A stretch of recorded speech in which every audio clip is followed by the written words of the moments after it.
Okay, so once again, good morning everybody. I think we can start right now. So we welcome you at our Arria-formula meeting dedicated to the crimes of Ukrainian armed forces and nationalist battalions. It is a follow-up on the discussion on the same topic that we had 2 years ago in May 2022. You can find the video record of this meeting via QR code that you have in front of you on your tables and that you see now on your screens.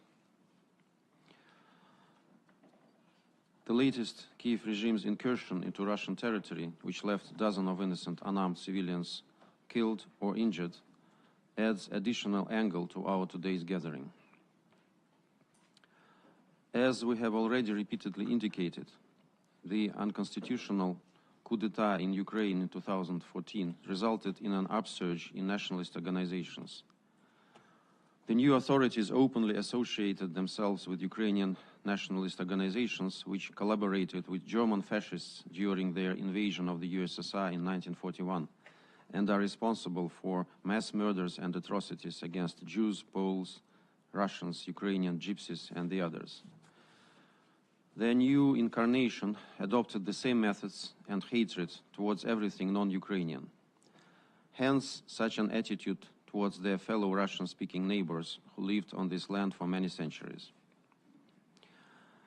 In the 8 years that followed, nationalist extremism turned from a marginal phenomenon into a political mainstream with a distinct anti-Russian core. Residents of Donbass who did not accept this illegitimate nationalist government became second-class people to new authorities. They were labeled separatists and terrorists. The so-called anti-terrorist operation was launched against them by Ukraine. Recently, ICJ refused to satisfy Kiev's claim to recognize Donetsk and Lugansk People's Republic as terrorist organizations. Thus, the whole anti-terrorist operation, or ATO, unleashed by those who usurped power in Ukraine, was a lie designed to camouflage a mere military campaign against its own civilians and its own citizens. The Russian-speaking southeastern part of Ukraine was shelled with heavy weaponry on a daily basis, and combat aviation was routinely used against peaceful cities. Our briefers today will provide you with first-hand accounts of what happened then. During that time, the Kiev regime has committed an untold number of crimes. Intentional targeting of residential areas, destruction of civilian objects, murder of civilians, persecution of alleged collaborators were all established practices of Ukrainian soldiers and became true colors of the new authorities, which they did not even bother to conceal. To save time, I will not refer now to what happened between the start of Kiev regime's war against Donbass and the beginning of our special military operation in 2022, which was aimed at ending this war after sabotage of Kiev and its Western sponsors of the Minsk agreements. I will refer to only one case because it's exactly 10 years ago that the military forces of Ukraine shelled with cluster munition the riverbank beach near Donetsk with the name of Zugres. This became one of the benchmarks of Kiev's aggression against its own people. 13 people were killed at that moment, 3 of them children. 30 civilians were wounded. There are now memorial services going on in Donetsk region in memory of those who perished in this ruthless attack. So, turning the situation into NATO's proxy war against Russia, the West started to pump Ukraine with its weapons, and the number of attacks of the Kiev regime against civilians has multiplied. Systematic atrocities became an integral part of Kiev's military strategy. The Ukrainian armed forces regularly launch artillery and ballistic missiles on densely populated areas, deliberately attack civilians. In clear violation of international humanitarian law, Kiev's military regularly deployed and used heavy weapons, including artillery and air defense system, from residential areas, using local civilians as human shields. They have also become notorious for using apartments, schools and kindergartens as firing positions. There are many egregious examples. We will now show you a video of two local residents of Dzержinsk city describing atrocities of Ukrainian army. I'm from the city of Dzержinsk. Our cellar was bombed and we jumped out, ran to the next one opposite.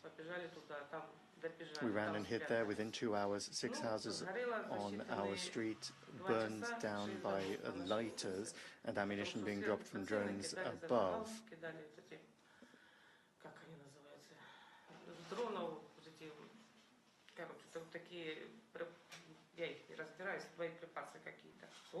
Ukraine was dropping them. We stayed in the basement for 3 weeks. We don't have any water on the street at all. The sign said civilians. There were farms, ducks, chickens, and shells were still flying all the time. On Friday, we working together in the mine. A man who was already over 60 years old and his 37 or 38-year-old son came running towards us. The man's side has been shot through and his arm from the joint on the right side had been torn off. He said, "Help, save me, they're killing me." And he says the Ukrainian defenders in disguise have passed. And the military then started saying, "Why are you sitting here," as they said, and waiting for the Russian government. We heard a foreign language, of course, saying, "Come on, come on." And just before that, a neighbor from the street further up came to us and said, "I saw both black people and Poles, and there are a lot of mercenaries." We were fleeing the war. Our house was burned down. Russian soldiers escorted us to a safer place and then transported us here. We were running. The road, of course, was hellish because we were running through minefields with drones hovering above us, which detect movements and immediately launch a projectile. There are only Ukrainian drones there. They knew that these were civilians and that they believed that we are traitors to the motherland. It used to happen that there were 10 people in one basement of a house. I don't know how many of them are still alive, but the 2 young people who were there are no longer alive. They had been shot. In another house, a woman and her husband were in the basement. We heard ourselves how the doors were opened and the iron door was knocked down and they were simply shot. There were at first screams, then shots, and then silence. They just entered silently, opened the door, saw that there were civilians, and still shot them. I don't think that there is a need to comment what these people are saying. Against the backdrop of multiplying setbacks on the battlefield, the Kiev regime, after obtaining Western long-range artillery systems, regularly resorts to deliberately attacking non-combatants not only in the Donbas region, but also in neighboring Russian cities. Ukrainian army often shells civilian areas close to its border. You all recall multiple shellings of Belgorod, including the one on the New Year Eve, when 29 civilians were killed. They also unscrupulously employ most inhumane, abhorrent tactics, such as using UAVs to hunt down local residents and their cars and deliberately kill them. This was the case just last week when Ukrainian neo-Nazis directed a drone into an open window of a 5-story residential building in Shebekino near Belgorod, murdering an elderly woman. Well, you will see the footage of this right now.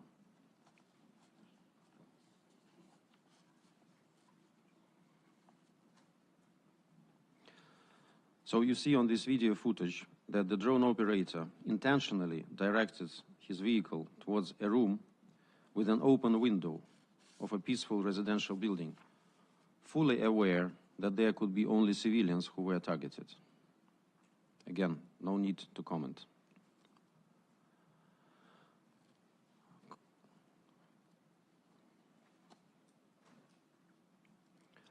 Colleagues, we had to modify our initial plans and to include into our narrative today an account of what happened at the border between Ukraine and Russia exactly a week ago, on August 6.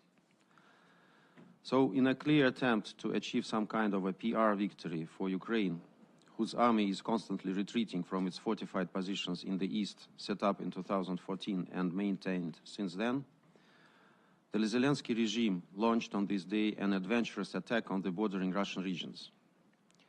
This is, by the way, the best rebuffal to all of our international partners who were claiming that the Kiev regime inclines towards peaceful solutions of the Ukrainian crisis.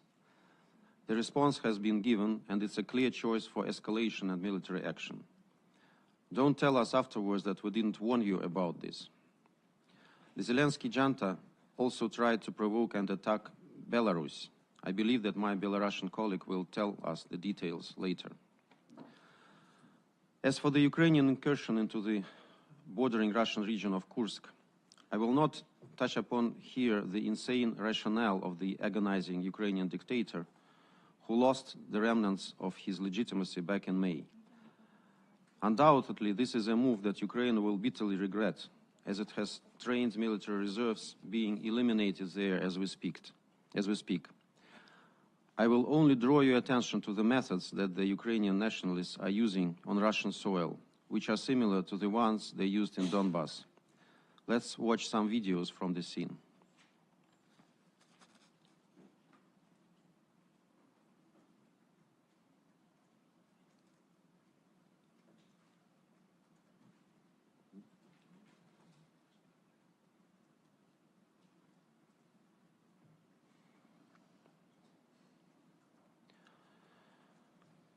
On this video made by local residents, you can see the devastation caused by the drone attack.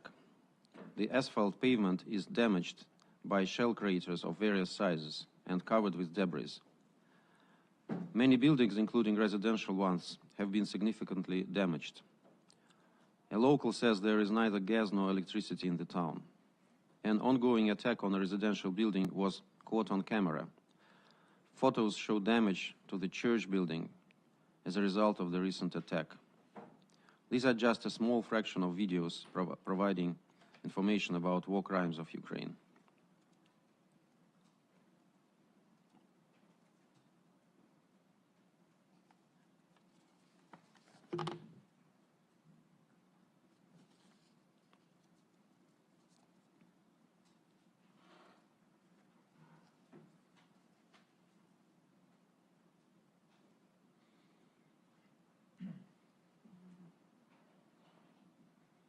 There are many more examples in the internet.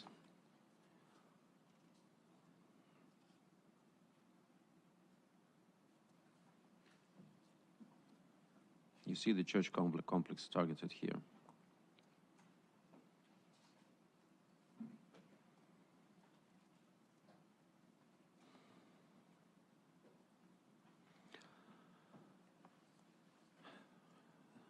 Dozens of residents of Sudzha and neighboring towns were killed and wounded as a result of last week's attack. The whole of Russia was shocked when a 24-year-old pregnant woman was shot at close range and killed by Ukrainian militants while attempting to flee the area with her husband and 18-month-old baby. In another episode, the Ukrainian drone attack on the ambulance resulted in the deaths of both the paramedic and the driver. The latter left behind a wife and a daughter. They were responding to an emergency call in Sudzhansky district amidst shelling and Ukrainian drones flying overhead. Operator of one of the drones deliberately and knowingly struck the ambulance in a double-tech attack. We haven't heard a word of condemnation of these actions from Western sponsors of the Kiev regime, who continue to cover up the abhorrent crimes of their puppet in the same manner as they ignored its atrocities in Donbass for more than 8 years. They go on repeating that Ukraine has the legal right to defend itself, while referencing the attacks on civilians in the Kursk region. Maybe the delegation present today will be able to explain how deliberately killing an expectant mother or a 75-year-old woman in Russia correspond with the right to self-defense. We have a lot of video footage from dash cams depicting the exact moments when Ukrainian military shell cars and innocent people in them. Let's watch some of it, as well as evidence of small arms fire on 2 different civilian vehicles. On this video, you can see civilians attempting to leave by a private vehicle the territory temporarily controlled by the armed forces of Ukraine. Although it is clear that the vehicle is not a military one, these residents were faced with fire from the militants. These civilians were deliberately targeted rather than caught in the crossfire of the fighting. This constitutes a gross violation of international humanitarian law, which prescribes to ensure the safety of civilians under any circumstances. There are many accounts and footages like this in the internet.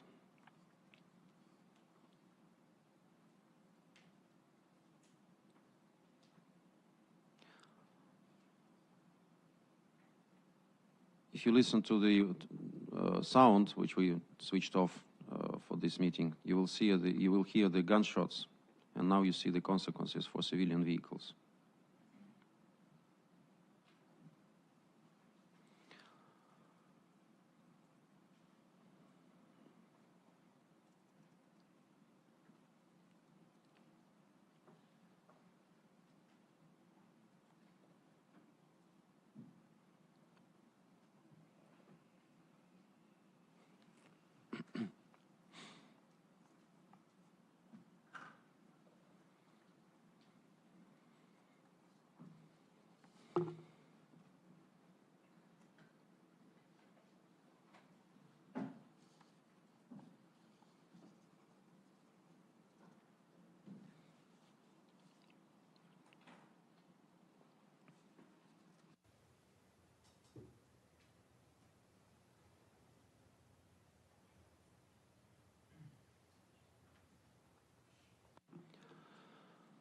Despite all this evidence, we heard only statements of support to the Zelensky regime from the United States and its allies, claiming that this military adventure fits into the Ukrainian efforts to disrupt attacks into its sovereign territory.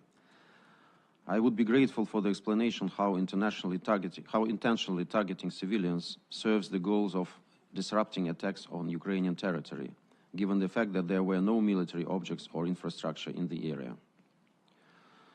To protect our population, Russia had to proceed with evacuation of civilians from the border zone of the Kursk region. Sometimes it was done under the supervision of local authorities. Sometimes people were able to do it on their own. On the following video, eyewitnesses, both local residents, described the horrors they experienced when the Ukrainian armed forces shelling began, and later when they tried to evacuate as drone operators dropped ammunition on their heads.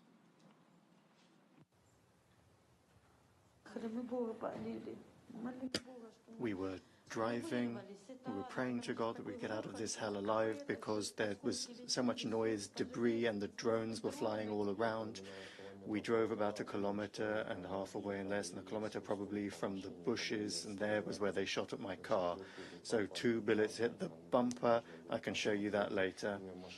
I had 3 people in the back of my car, and they missed them literally by 5 or 6 centimeters, otherwise somebody would have died. I understand that they definitely hit the car behind me because that car maybe didn't have time to get away, and they couldn't hit me, so we radioed in with the other car, and a man said that the man had been shot at. The woman was unharmed, but Sergei was not making any noise, so we stopped. I opened the door, and I could see that Sergei was already there. He must have been hit in the chest, in the heart, and through the back all at the same time, as if he had tried to cover the people sitting in front of him with his own body to protect them. I would also like to spot some light on yet another issue. In violation of international humanitarian law, Zelensky's clique unabashedly resorts to a great variety of lethal means to hunt down the representative of the Russian press, because it is not interested for the world to learn the truth about what it is doing. Killings and persecution of journalists and war correspondents have become common practice for Ukraine's junta, with stated support from its Western sponsors. We already brought to the attention of the members of the Council terrorist attacks against such renowned journalists as Daria Dugina, Oleg Lokov, Rostislav Zhuravlev, Boris Maksudov, Semyon Yeryomin, Sergei Postnov, Valery Kozhin, and Nikita Tsitsagi, all of whom were cold-bloodedly killed in the course of the last 2 years. In the context of Kursk incursion, we saw another clear confirmation that targeting and killing journalists is a deliberate and conscious choice and strategy of Zelensky's army. Last week, a famous Russian war correspondent, Evgeny Podubny, was targeted and badly wounded by a Ukrainian drone in the Kursk region. where Yevgeny was performing his professional duties. The day of his attempted assassination, Podubny posted a video on his Telegram channel showing a Ukrainian armored vehicle shelling a car with civilians in the border village of the Kursk region. To finish my reference to the ongoing Ukrainian aggression in Kursk, I need to point out that those who counted that this barbaric attack will sow discord among Russians and scare them have made a fatal mistake. This criminal act has only consolidated our society and showed the true colors of our enemy, who deserves nothing but a complete defeat and unconditional capitulation. There are many more first-hand accounts, and our briefers will delve into details. I will just say that since 2014, these atrocities have resulted in the deaths of thousands of people, including children, as well as deliberate destruction of civilian infrastructure, schools and hospitals. No cause and no ideology can justify this, and all those who committed these crimes will not be able to avoid justice and accountability. Let me assure you that in Russia, all Ukrainian crimes against the civilian population since 2014 are thoroughly documented and investigated by the Investigative Committee of the Russian Federation. We will hear about this from one of our briefers today. Without further ado, let me introduce our first briefer, Mr. Rodion Miroshnik, Ambassador at Large of the Russian Foreign Ministry on the crimes of the Kiev regime. Rodion, представляю вам слово. Rodion, you have the floor.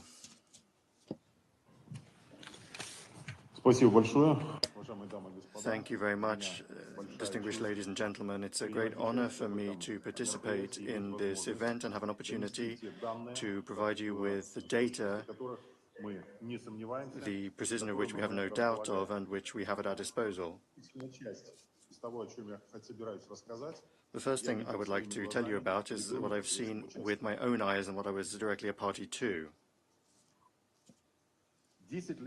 10 years ago, a Ukrainian warplane for several weeks had been circling over Lugansk, and on the 2nd of June 2014, it launched a strike on the main square from its cannons and launched a shell against the Lugansk Regional Administration building. I was there at the time, and I saw all of this with my own eyes. I also saw how subsequently 8 civilians whose torn bodies were left on the pavement after that strike. This was a summer day. Mothers with children were walking in the square, and those who were killed from this strike were either simply civilian passers-by or members of the local administration, local officials. A month later, that same Ukrainian warplane launched an airstrike on Staraya Kondrashovka outside Lugansk, where it killed 12 people, including a young child, Vanya, who just the day before had celebrated his 5th birthday, and on that day after was going around to give his neighbors slices of cake. He saw the plane in the sky and he stopped to take a look at it, and that was when the Ukrainian fighter, the Ukrainian warplane, shot up the entire street in this small village, and Vanya was killed on that day together with 11 other people currently living in that village. Can you see the photograph that I wanted to show? You see them on your screens, dear colleagues.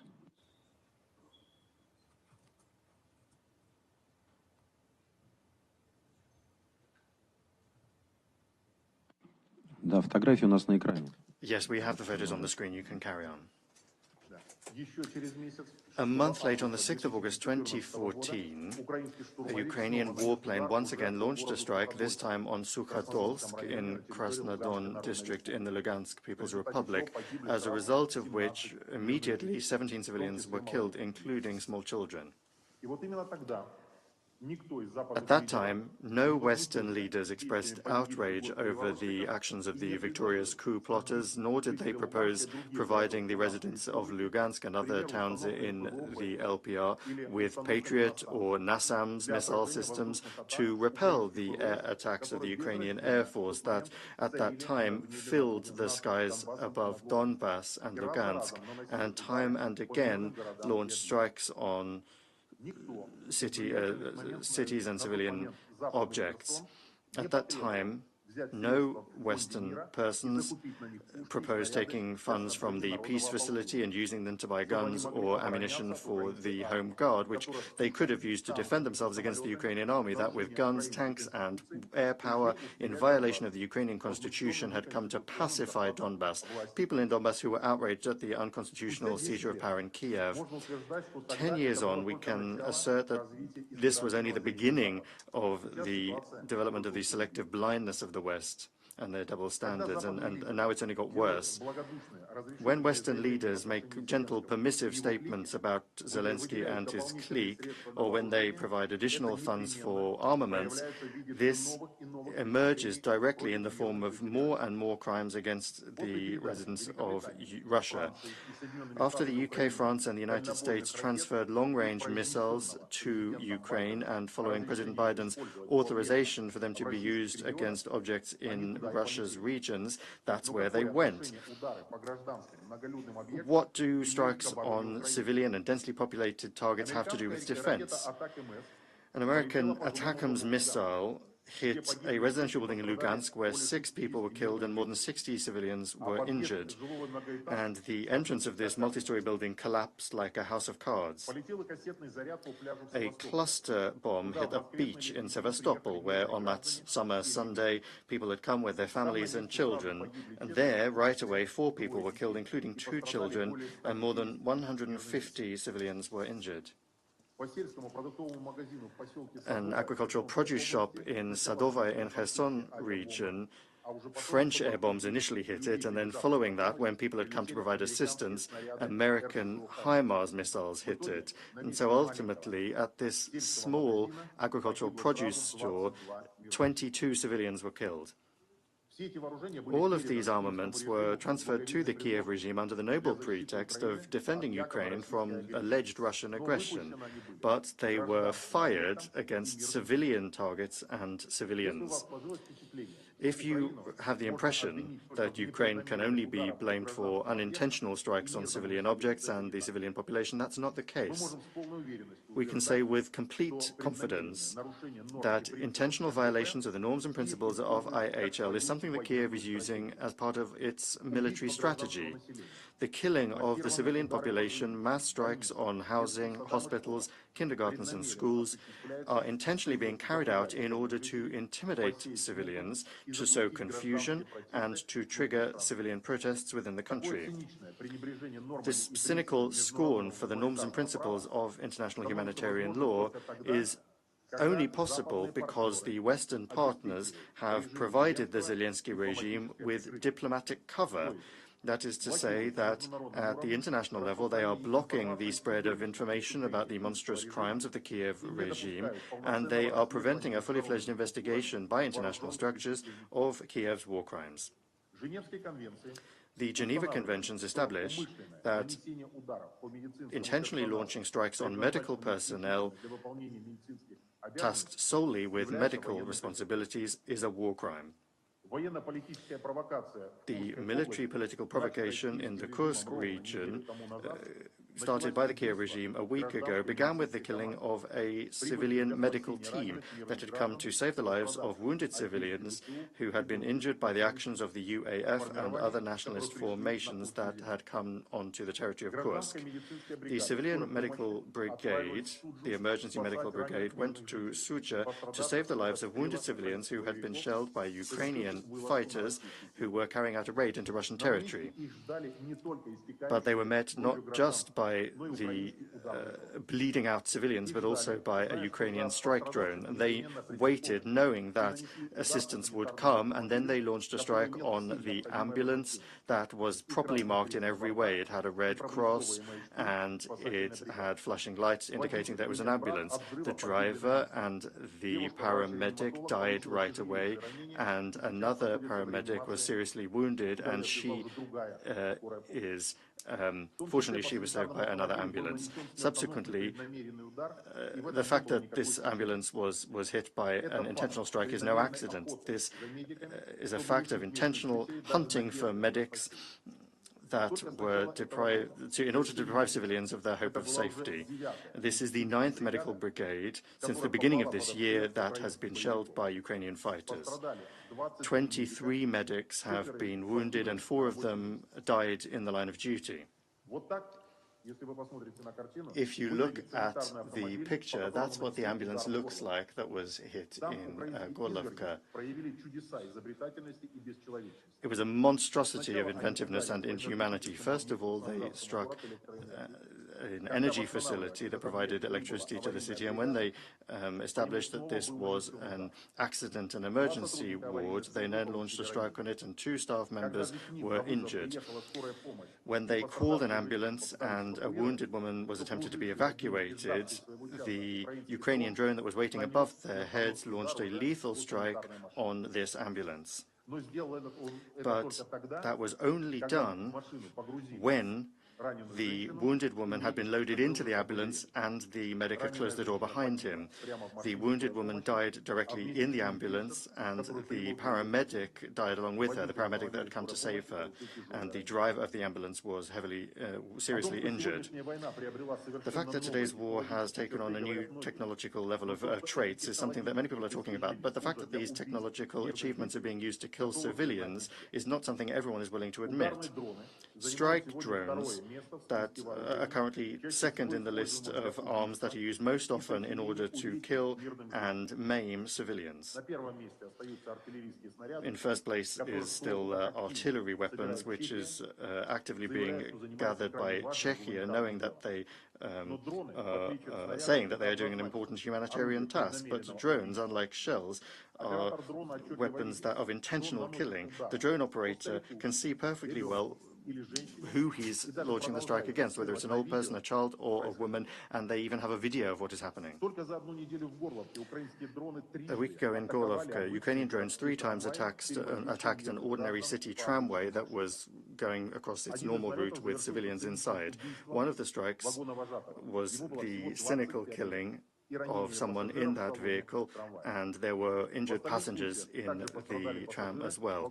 And in the other cases, passengers as well as the conductor were injured. This seems to be a favored pastime for the Nazis. Just a few days ago in neighboring Belgorod Oblast, when thousands of people left their homes fleeing the aggression of Ukrainian fighters, the Nazis continued to use drones to hunt civilian vehicles. In this car, 2 women were driving when they were hit by a Ukrainian drone. They ended up in hospital with serious injuries. The most bloody strike by Ukrainian drones on civilian transport was the attack of 3 drones at the same time on 2 microbuses that were carrying workers to an agricultural business. 7 civilians died immediately, a further 2 died in hospital, and more than 40 more were injured. To kill civilians and seriously injure and maim them, Ukrainian Nazis are using the entire range of weapons that is provided to them by their so-called Western sponsors that are complicit in the bloodshed. To kill civilians, they're using everything from Canadian sniper rifles to American long-range missiles with cluster munitions, and today those missiles hit Lysychansk and Lugansk republics. More than 30 people there were more than 30 casualties. And that was also the Swedish drones and Czech vampire missiles.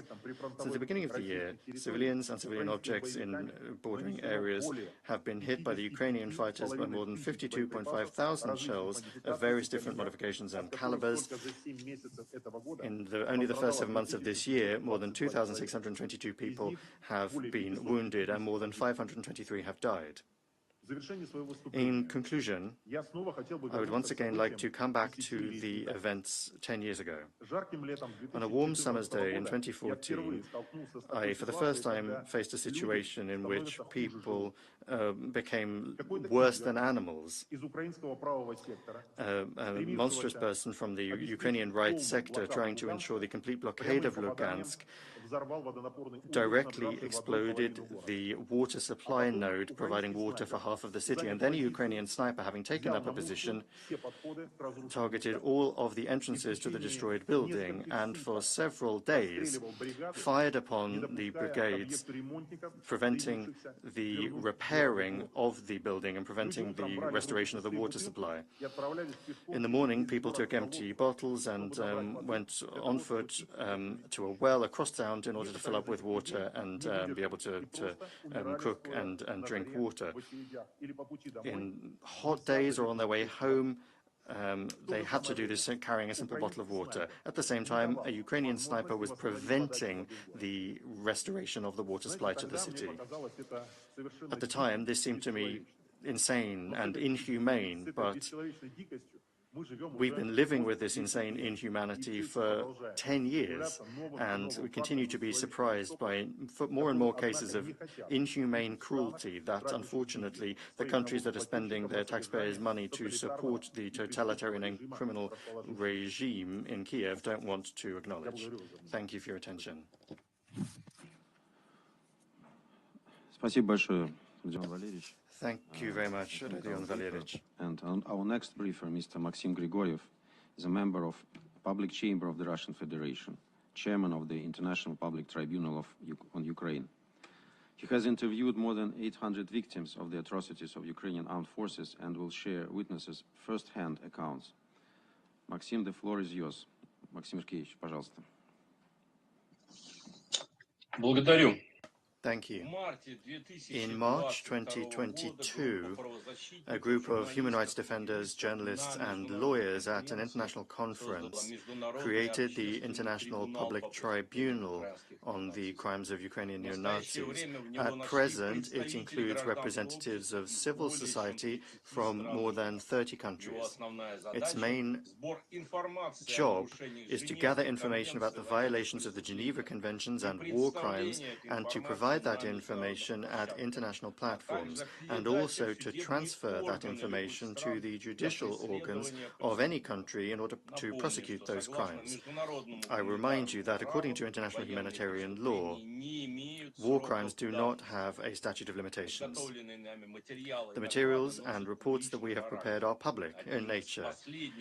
One of our latest reports was handed over by the Minister of Foreign Affairs of Russia, Sergei Viktorovich Lavrov, to the United Nations Secretary General, Antonio Guterres. And that report is available for any media outlets that want it. Since 2022 alone, we have interviewed more than 800 victims and witnesses of Ukrainian crimes. Almost all of the people that we interviewed gave consent for their testimony to be used publicly, as well as for their names and surnames, as well as their place of residence when they were interviewed, to be made public. People from any country or the media can very quickly go through that data, talk to those people, and ask them to clarify any of the details of the Ukrainian crimes in question. I would like in particular to note that the gathering of information itself about the crimes of the Ukrainian armed forces and neo-Nazi units is something that we began doing in 2014. In 2015, in the UN office at Geneva, I presented our report entitled The War Crimes of Ukrainian Security Forces, Torture and Inhumane Treatment of the Residents of Donbass. The basis for this report was our interviews with more than 200 victims of Ukrainian torture. These are civilians and Home Guard members in Donbass. Over this time, the practice of Ukrainian atrocities, war crimes, and terrorist acts has become mass in nature. There is no doubt that this is an intentional and thought-out policy by the Kiev regime. Because of the limited amount of time we have today for our event, I'm going to show you today just 3 interviews with witnesses of those crimes out of more than the 800 that we have collected. Once again, I'll repeat that we stand ready to provide all of this material to any media outlet. The first of these testimonies is the testimony of a French citizen, the journalist Adrien Bocquet. Please play the video.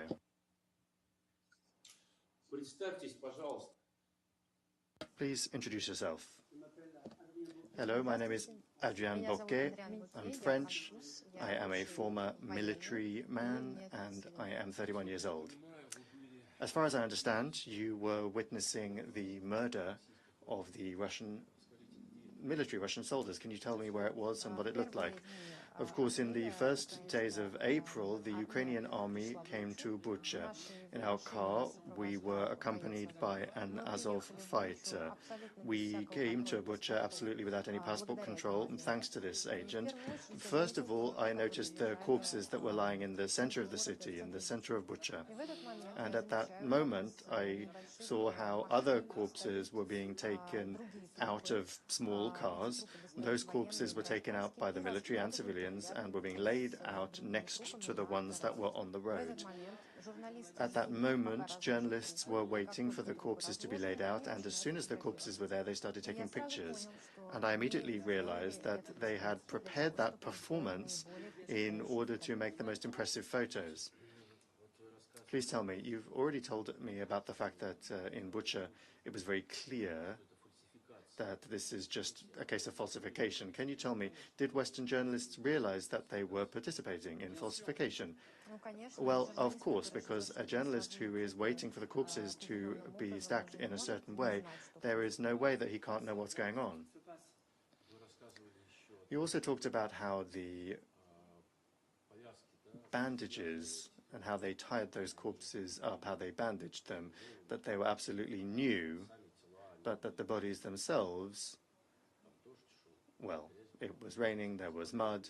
Can you tell us in more detail what you mean when you say that?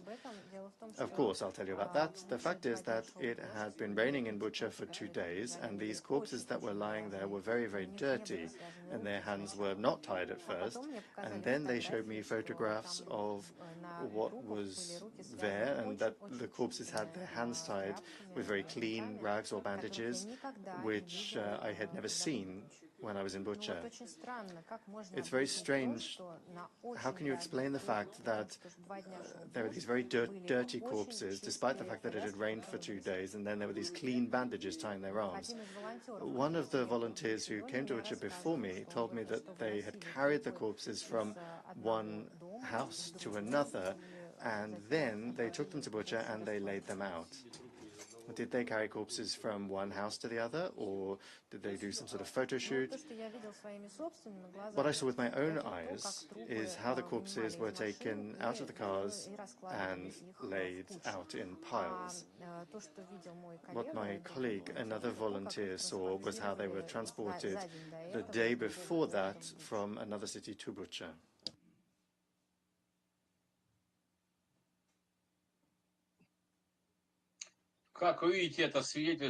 As you can see, this testimony is exhaustive and is confirmed by many additional witness statements and statements of victims that we also received in the form of interviews. Again, anyone who wants to can see those freely. The Ukrainian armed forces, in violation of the Geneva Conventions, are killing and torturing Russian service personnel and civilians en masse.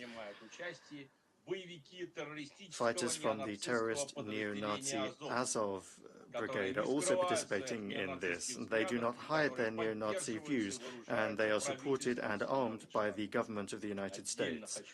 I would like to note in particular that in the past, the US Congress officially acknowledged that this unit was a neo-Nazi unit, but that is not preventing the United States from supporting them now. I would also like to specifically draw your attention to what was said by the journalist Adrian Bocquet about the falsification of the alleged crime by Russia in Bucha. He told in detail, as you saw and heard, how Ukrainians brought corpses and specially laid them out in the center of town, and then the Western media filmed those corpses. And he also provides other specific evidence of Ukrainian falsification of what happened in Bucha. But there's nothing new in all of this. These sorts of mass falsifications are things that we dealt with during our investigation of those supporters of terrorists, the white helmets in Syria. As you know, this organization was also financed by European countries and the United States. We interviewed in Syria many participants in staged scenes, and they told us in detail about how all of this happened. But the cynicism of the Ukrainian authorities is significantly greater than that. They're not just organizing falsifications, not just staging these scenes, they're also killing people in order to do so. We have collected a great deal of evidence of how Ukrainian authorities intentionally rounded up their citizens under various pretexts in border areas, for example, by saying they were handing out food or water, and then they shot them. They fired upon them. Then Western journalists who were on duty in the nearby area, in the space of 5 to 10 minutes, came to the scene as if by accident, and they filmed then these people who had been killed, and subsequently then this was presented in the Western media as the result of Russian shelling. The next witness of Ukrainian crimes is Tamara Karyak. I'd ask you to play the video with her, please. Как вели себя украинские военные Could you tell me how the Ukrainian military behaved vis-à-vis the residents of Artyomsk? Well, what can I say? They fired at us from mortars and tanks. My daughter was wounded by shrapnel. They were shooting at our house and windows with automatic weapons. They wouldn't let us go outside. We couldn't bring in firewood. We had to do all of that at night, in the dark.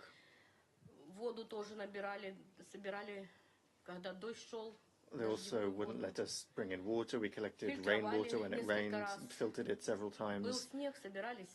If there was snow, we gathered snow instead. We filtered it several times, waited for it to melt and filtered it, and then used it for food, for cooking. Can you tell us more about how they shelled these ordinary houses?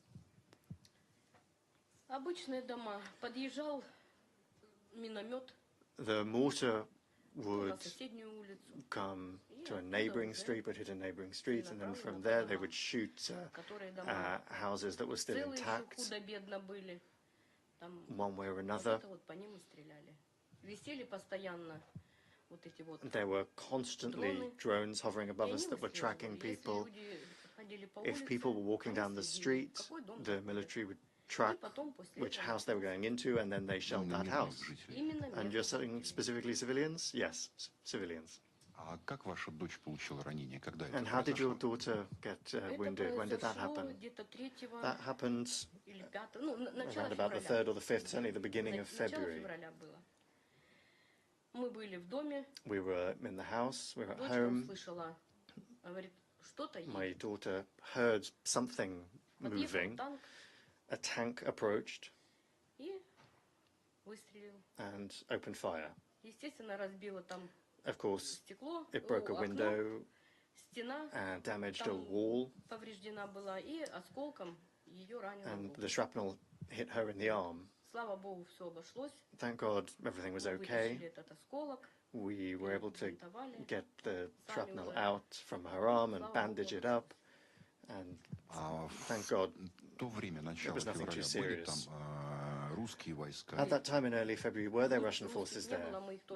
No, there were no Russians. We only saw them on the 10th of March. So the 10th of March, and there were no military troops there, none except for the Ukrainian army. Why were they shooting peaceful civilian homes and residents? I don't know, that's how they fought.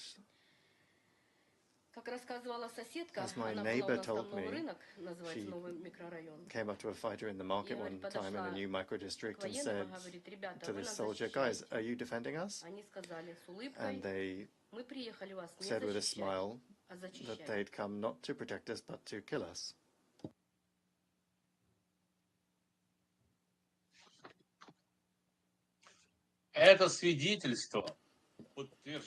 That testimony is confirmed by hundreds of other witness statements that we've gathered. If you could take the video down for now, and we'll put it up a bit later.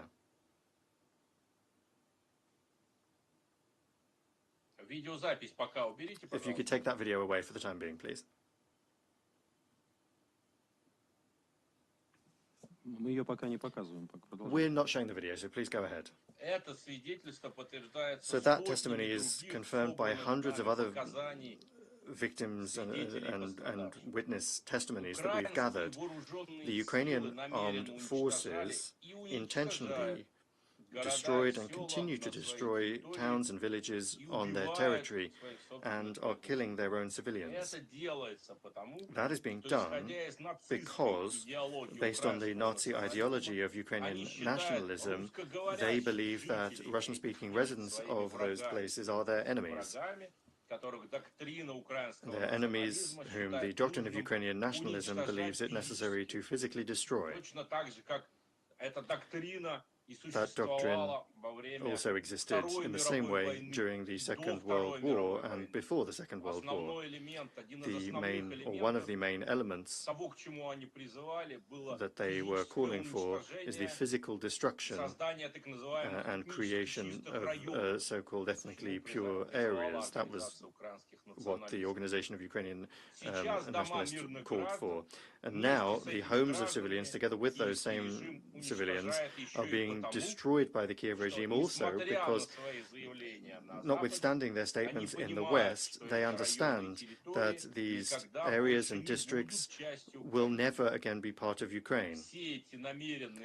All of these intentional attacks on the civilian population are gross violations of the Geneva Conventions, and according to international humanitarian law, they constitute crimes against humanity. And the last interview now that we have time to look at is the testimony of Anatoly Grechka. Please play the section of his testimony. I can tell you personally what I heard. There was a mortar crew standing nearby me. The Ukrainian gunner sent the coordinates by radio, the coordinates for firing, and the soldier responded in Ukrainian. These coordinates are the center of the city. The gunner repeated the same coordinates, and the soldier standing next to him said, "What do they pay you for? You're told to shoot, so shoot." In the center of the city. Yes. When, more or less, did that take place? Well, for us, every day is like a month. It was, roughly speaking, about a month ago. So the end of February, about the 20th of February. Yes. The Russian military were standing on the horizon where the Kharkov is located. On the other side, there's a monument, and they weren't in the Western microdistrict yet. And they weren't in the center either. That testimony is also exhaustive. Ukrainian soldiers are refusing to fire because they understand that they're killing civilians and destroying civilian homes, but they're forced to do so. In our interviews, we intentionally ask about the location of Russian forces at the time of these Ukrainian attacks, and the witnesses underscore specifically, as you've just seen, that the Ukrainian forces were very aware that the Russian forces were still far away, and they intentionally fired upon their own settlements and villages and their own civilians.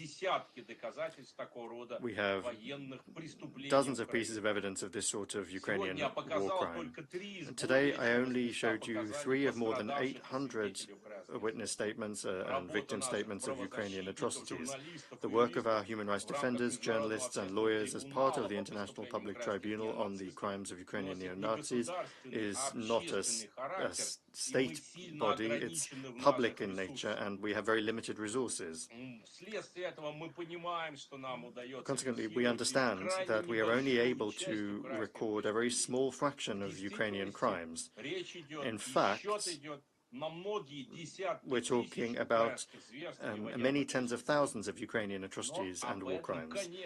But of course, the governments of Western countries are all too aware of this. Just the fact that they are directly supporting the bloody Kiev regime prevents them from talking honestly about what's happening in the Western media. But once again, there's nothing new in any of this. Just like now they're doing for the Ukrainian dictator Zelensky, in the past, Western countries also supported the bloody dictator Pinochet in Chile. The leaders of the United States, the United Kingdom, and European countries met with him. Those meetings were put on in the Western media, and they said how much that he'd done to strengthen the Western world. But ultimately, it was only Pinochet's death that was able to save him from prison, which was where his closest accomplices ended up. And I have no doubt that the current leadership of Ukraine will face punishment. In conclusion, I would once again like to add that war crimes do not have a statute of limitations. Thank you. Thank you very much, Maxim Sergeyevich. You're right, there is indeed no doubt that all of those criminals will be duly punished. We will absolutely make sure we achieve that. Thank you very much. And our last guest today, an expert on Ukraine, assistant professor at University of Banja Luka, Bosnia and Herzegovina, Oleg Soldat. Oleg, the floor is yours. Добрый день, пожалуйста. Good morning. Thank you very much. Ladies and gentlemen and dear colleagues, thanks for having me. In the fall of 2022, I took part in the referendum in the new Russian territories. As an international observer, one of 130, I had the opportunity not only to hear about the ongoing constant of the atrocities of the Ukrainian regime against the Russian population, but also to record the evidence of those crimes committed in the previous period from 2014 until the referendum. What follows is only part of what the residents share with us, many of them, of what we as an heard and what our international colleagues, One Course and others shared with us. In June 2014, for example, we've heard after the capture of Mariupol by those same Ukrainians that would subsequently form the notorious Azov battalion, arrests of representatives of each pro-Russian movement began. Those taken hostages were first taken to the Mariupol airport, where they were tortured. In particular, they suffered electric bound and strangled. Olga Selyetskaya, who was later exchanged, activists disappeared with whole families. While she was in captivity at the Mariupol airport, she constantly heard machine gun fire, and now what was typical Nazi practice, according to the witness of local residents, the crematorium near the airport worked almost around the clock. As another survivor of the Mariupol airport testifies, he was kept in a refrigerator chamber in shorts and t-shirt. He was also regularly taken up for interrogations, during which he was tortured, after which the activist was left disabled. After the Mariupol airport, Olga Selyetskaya and several other activists were taken to the Mariupol branch of the Security Service of Ukraine, where the torture continued. She says that she saw people in security of Ukraine basement with signs of beatings, plastic bags, ties on their arms, and so forth. Almost all of them had plastic bags on their heads tied with tapes around the eyes and so forth. Some of those who were taken away for interrogations never returned at all. According to those who were exchanged afterwards, militants arrested and illegally detained Russian-speaking Mariupol residents who were by any chance pro-Russian. As same Olga Seletsky said after the exchange, she tried to find her comrades in the movement, but the whereabouts of most of them are unknown. Further, during the battles of Ilovaisk in 2014, the Nationalist Battalion of Donbass and the Dnieper illegally detained local residents who were suspected of not supporting the anti-state coup in Kiev. Russian-speaking residents were held on the territory of 2 schools in Ilovaisk. According to the same local residents, they were kept in metal cage or boxes in the heat. Some of the detainees went missing. Local residents assumed that they were killed. Also, during the same battle of Ilovaisk, the Ukrainian army used phosphorus bombs against civilians. Residents of Ilovaisk showed traces of its use in their houses, bodies, and adjoining areas. A veteran, for example, of the Great Patriotic War living in Ilovaisk said that during the fighting, militants from one of the nationalist units came to him and threatened to shoot him and his wife, citing the fact that the veteran fought on the side of the Red Army against Nazi Germany. They took the old man outside, but for some reason abandoned their plans. One of them told the veteran that they would have done the same to everyone who fought on the side of the Red Army in the Great Patriotic War as a signal, ideological signal of the pro-Nazi mental orientation of the Ukrainian army. During the Battle of Volnovakha in 2022, which means almost during the same period before the referendum, residents said that the retreating units of the Ukrainian army forces deliberately placed mortar points in the artillery, which our previous colleagues confirmed as a matter of fact and constant practice, near residential buildings and social institutions in order to draw fire on civilians, citing, among other things, that civilians allegedly support Russia. According to one of the local residents of Volnovakha, she witnessed one of the Ukrainian armed forces servicemen says that I would kill all of you civilians of Volnovakha because you will still go over to Katsap's. Katsap is a slang word for Russian. During the battles for Mariupol, local residents were regularly shot by radicals from the Azov regiment.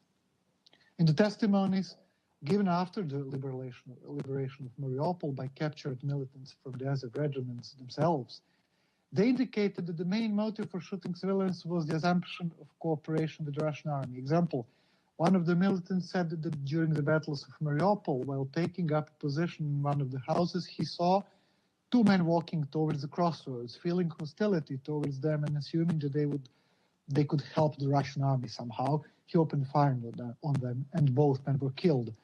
This is just a specific examples of hundreds of the same stories heard just concerning Mariupol battle. One of the convicted militants said that in the villages where the Ukrainian armed forces were stationed, he killed a man assuming that he sympathized with the Russian army because he spoke Russian without an accent. He also raped and beat a young woman and then threw her into a cesspool to die. He justified such a brutal method, and we've heard many stories like this, brutal method of murder by saying that he just wanted to watch a person die. According to him, he sat by the pit for about an hour, watching the woman slowly passing away. During the same notorious battle for Mariupol, Azov militant entered a basement where civilians were hiding. According to the residents in the basement, he loudly asked them, "What are you waiting, the Katsaps?" The residents hiding in the basement did not answer him, fearing reprisals. "You won't get it," shouted the Azov militant, and leaving the basement threw a grenade there, but by lucky chance, and we still almost can't believe this, it did not explode at this particular instance.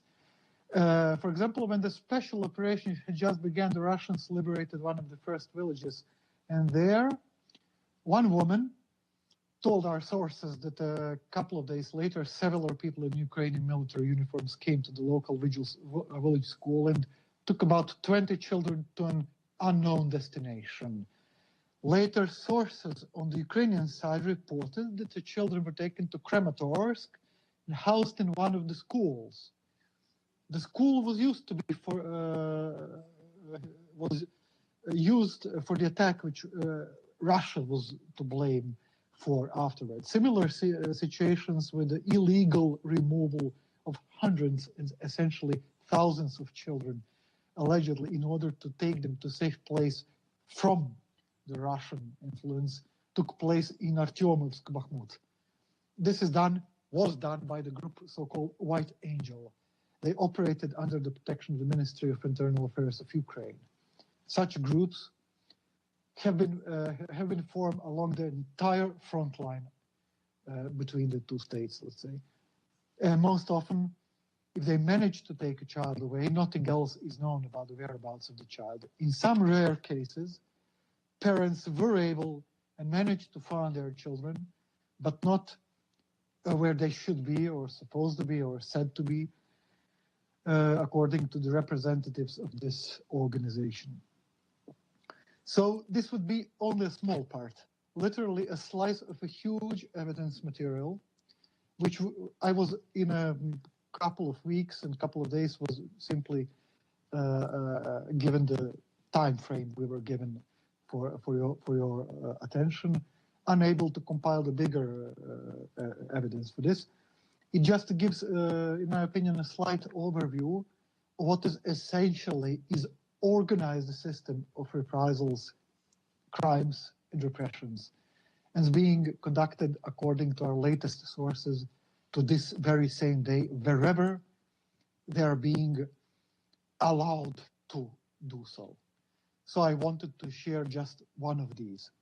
Thank you for your attention. Спасибо большое, Олег. Thank you very much, Oleg. Colleagues, I would like to draw your attention to the fact that all materials presented today by the briefers and our mission are available via the QR code that you now see on your screen.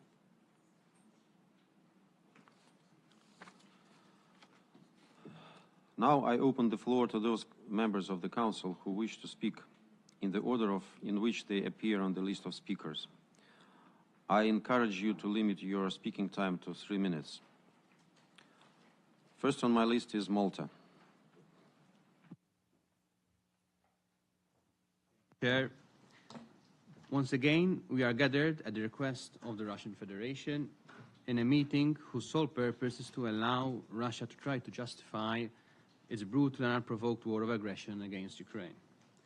For more than 2 years, Russian forces have been killing civilians, including children, humanitarian workers, and journalists. Civilians can no longer find shelter in schools and hospitals.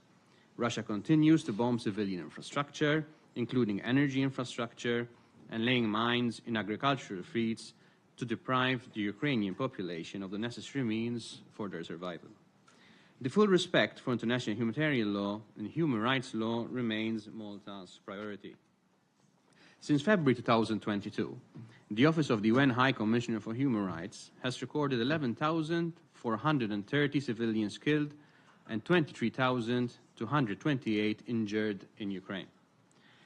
The continued and intensified attacks affecting civilians and civilian infrastructure are deeply concerning. Relentless attacks, especially in the Donetsk and Kherson regions, have killed or injured civilians, including children, and damaged homes, education and health facilities, further affecting access to basic services. In clearer terms, this means that children have had their schooling interrupted, or in some cases stopped.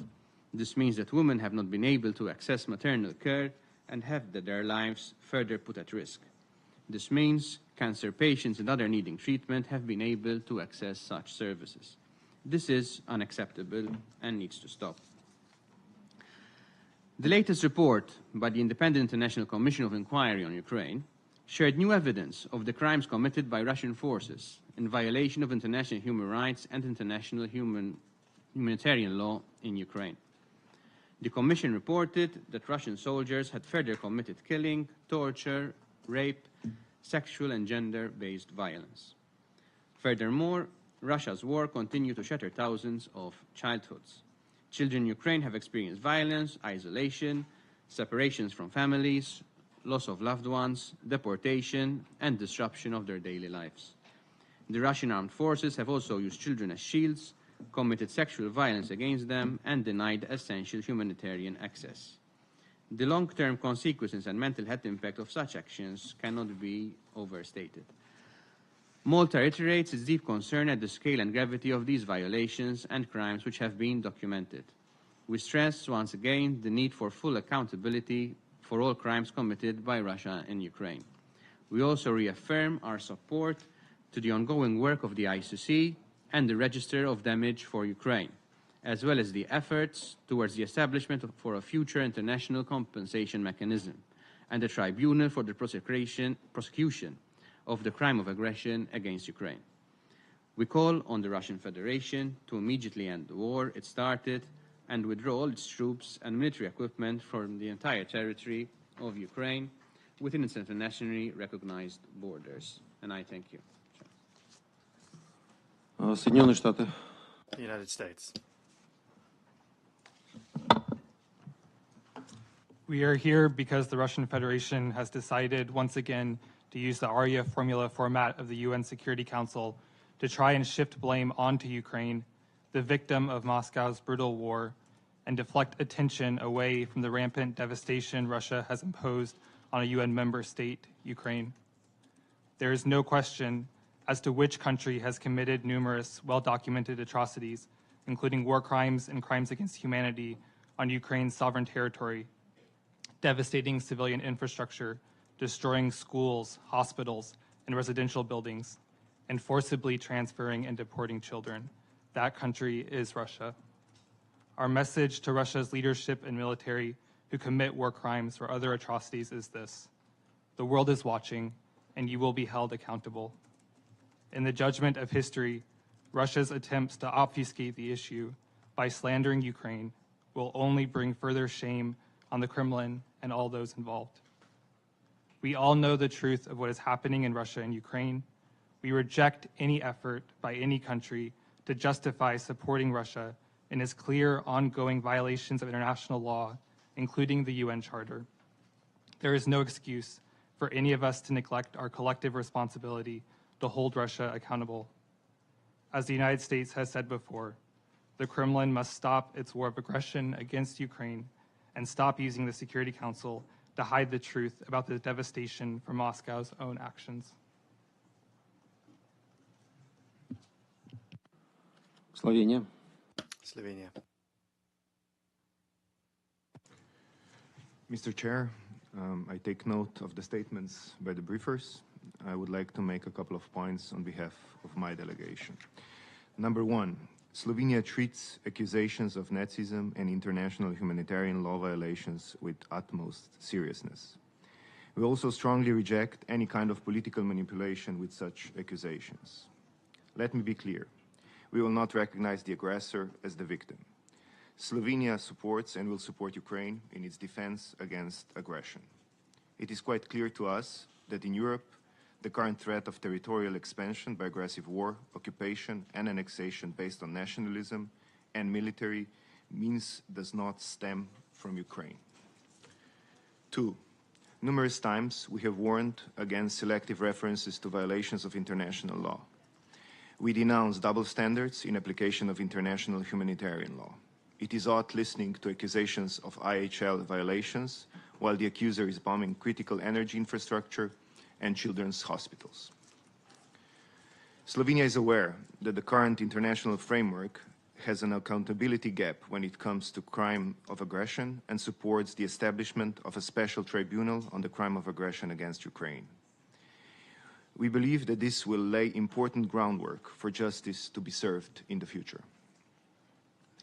In order to achieve a just and lasting peace, accountability for perpetrators of war crimes and crimes against humanity must be ensured. There is no sustainable peace without justice. Victims and survivors must have a central role in these processes. In relation to the war on Ukraine, Slovenia has repeatedly called for timely, effective, and comprehensive accountability measures.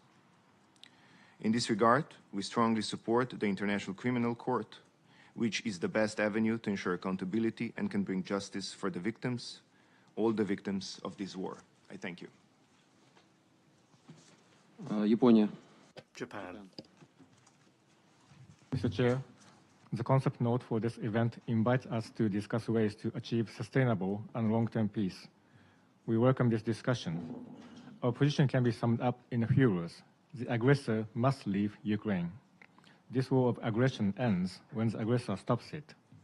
The solution is straightforward, and there's no need for further arguments. If the aggression stops, meetings like this would be unnecessary. I'm sure that our Russian colleagues are well aware of this. Today's meeting is yet another example of Russian hypocrisy and the waste of UN resources. It is also another attempt by Russia to divert attention from what it is doing in Ukraine. Neither the member of the Security Council nor the wider UN membership should be subject to such distractions. To the permanent member of the Security Council in violation of the UN Charter and member states which support it, I urge you to reflect on your own actions. The UN Charter is a very cornerstone of the international order that the global community has tirelessly worked to uphold. Russia, bearing the primary responsibility for global peace and stability as the Council, violates even the Security Council resolution, which Russia itself supported. The repeated calls by the UN General Assembly clearly show that the aggressor's attempts to justify its actions never prevail. All member states, including Russia, must agree that there can be no impunity for war crimes and other atrocities. Justice demands that those responsible for these undeniable crimes be held accountable. The aggressor will not gain from its actions. Alongside Ukraine and the international community, we continue to strongly demand Russia to immediately return to compliance with the UN Charter. I thank you. Sierra Leone. Sierra Leone.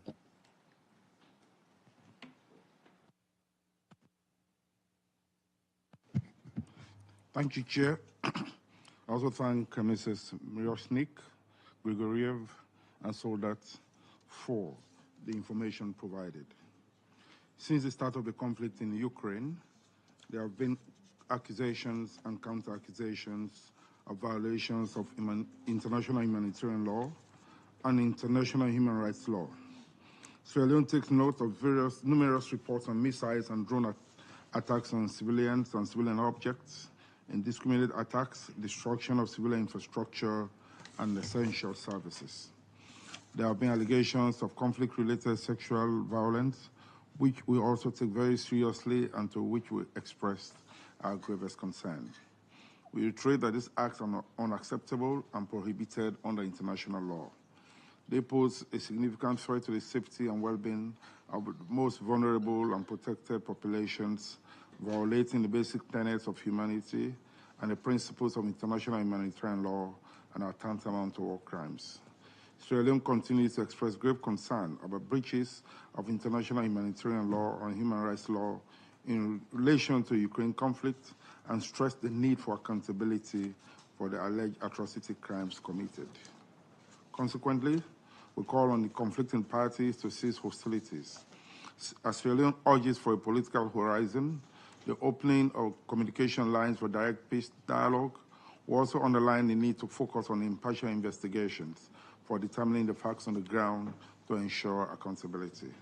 Sierra Leone also calls on all parties to the conflict to uphold their obligations under international law and take immediate steps aimed at de-escalation and to commit to protecting civilian lives and infrastructure in conflict zones. The current escalation in fighting, which has considerably extended the front line into Russian territory, is of deep concern. It represents an escalation of the conflict.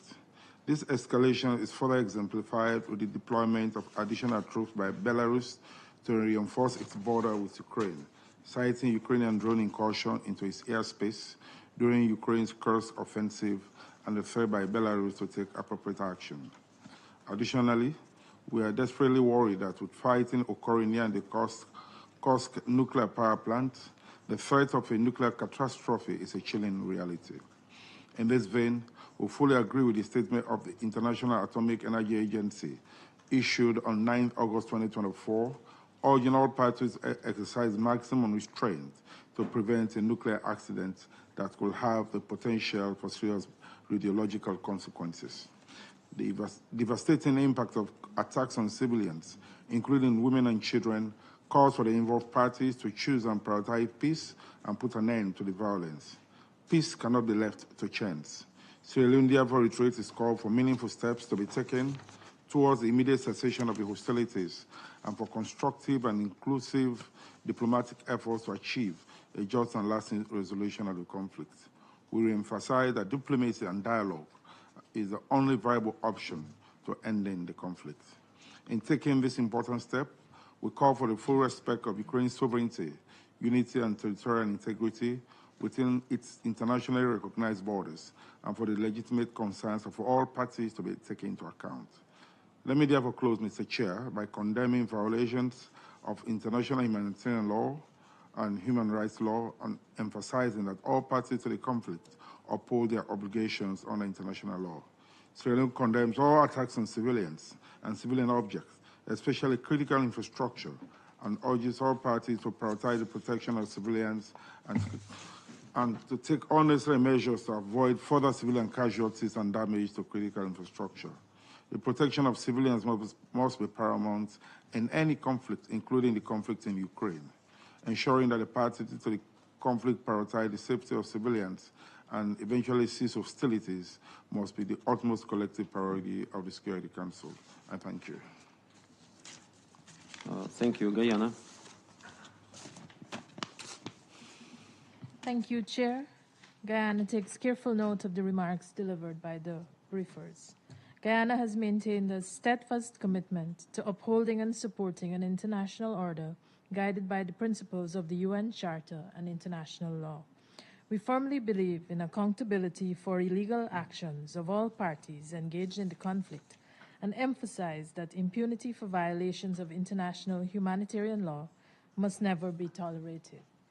Further, we stress that history cannot be rewritten through war. International law must be the recourse for those who seek redress for any real or perceived wrongs, and it is the sound obligation of every member state of the United Nations to uphold the organization's principles. The war in Ukraine, without a doubt, has gone on for far too long, and while we are understandably frustrated by the lack of progress towards a sustainable solution, we must remain committed to the pursuit of a just and lasting peace. This war must end. Guyana reiterates our condemnation of the use of violence against civilians by all parties and the use of explosive weapons in populated areas. We call upon all parties to uphold their obligations under international law, including respect for territorial integrity. We feel compelled to take this opportunity again to highlight an important but often overlooked consequence of war: the diversion of resources from development towards the acquisition of arms. Even when wars end, the significant costs of rebuilding often set development back by many years. Armed conflict, even when rooted in legitimate defense, has long-lasting negative consequences on the lives of millions across the globe, and civilians, including women and children, always bear the brunt.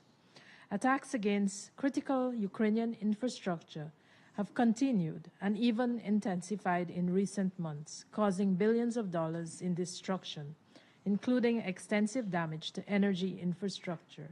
The ongoing hostilities have resulted in the deaths of over 11,000 civilians, injuries to thousands more, and has forced millions to flee their homes. The devastating impacts of a prolonged conflict are made clearer with every day that goes by. We must once more stress that as members of the United Nations, we are all obligated to abide by the principles of respect for the sovereignty, territorial integrity, non-interference in the internal affairs of states, the prohibition on the threat or use of force, and the peaceful resolution of disputes. Guyana will continue to be a fierce advocate for the peaceful resolution of this and other conflicts that continue to plague our world. We are a partner to all states in the pursuit of diplomatic solutions and are committed to playing a constructive role in any efforts that can bring lasting peace, security, and stability to Ukraine and its people.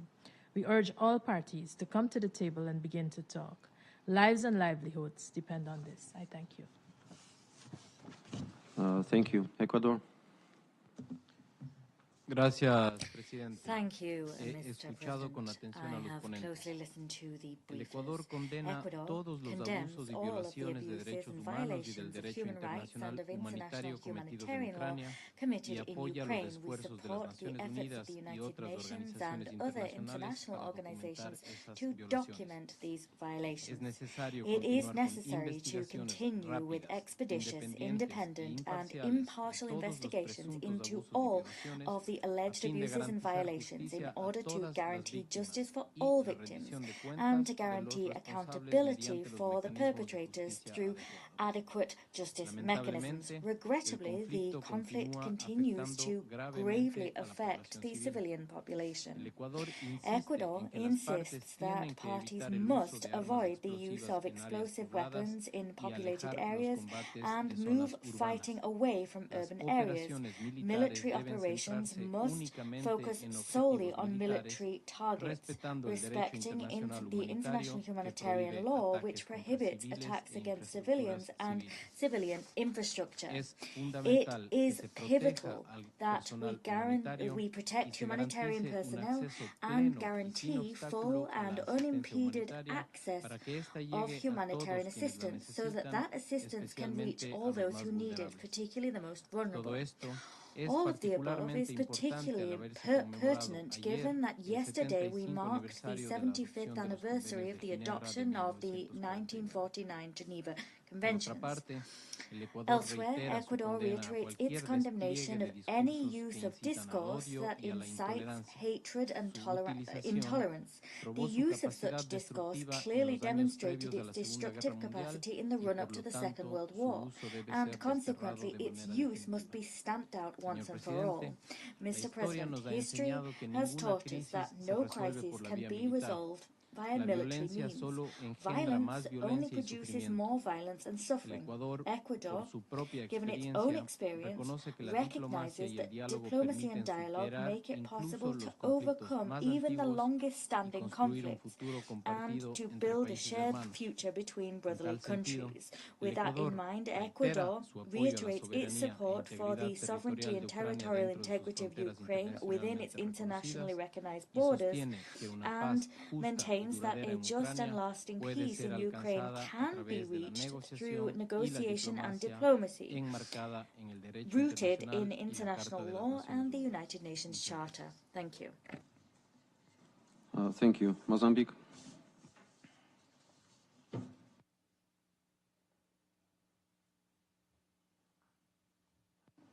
Chair, we thank the Russian Federation for convening this meeting, which takes place against a backdrop of unrelenting escalation. We are also unsettled by the testimony of the briefers and individuals seen today. Chair, we recognize the indispensable role and the legitimate right of regular armed forces in safeguarding national security, territorial integrity, and protecting a nation's sovereignty against both real and potential threats posed by external actors.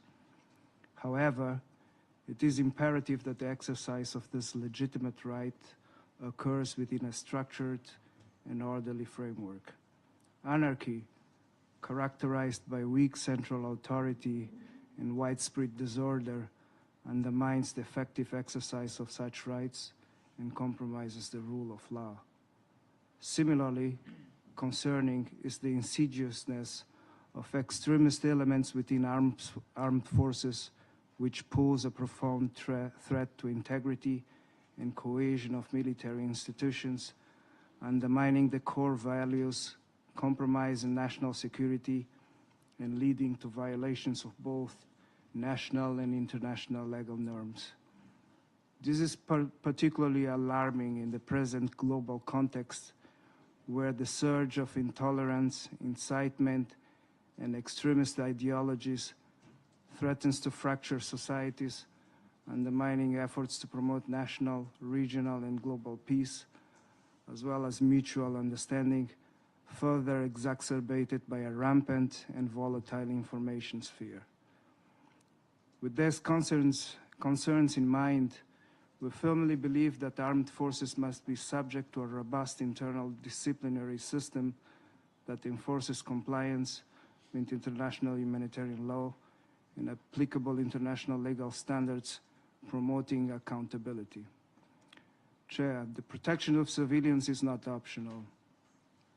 It's a legal obligation and a cornerstone of both IHL and IHRL.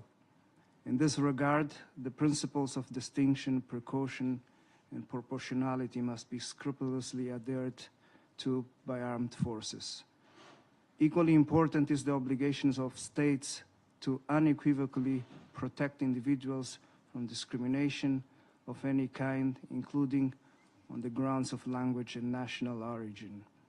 States must take proactive measures to eliminate any incitement of national, racial, or religious hatred that constitutes instigation to discrimination, hostility, or violence. Furthermore, states must firmly condemn and criminalize all forms of propaganda and organizations that promote ideas of racial superiority, including ideologies such as Nazism and neo-Nazism. This is particularly poignant given the immense sacrifices made by both Russians and Ukrainians in the fight against fascism and hateful ideologies. Chair, ultimately it's the use of armed forces in the relations between states that should always be considered as the ultima ratio, the last resort.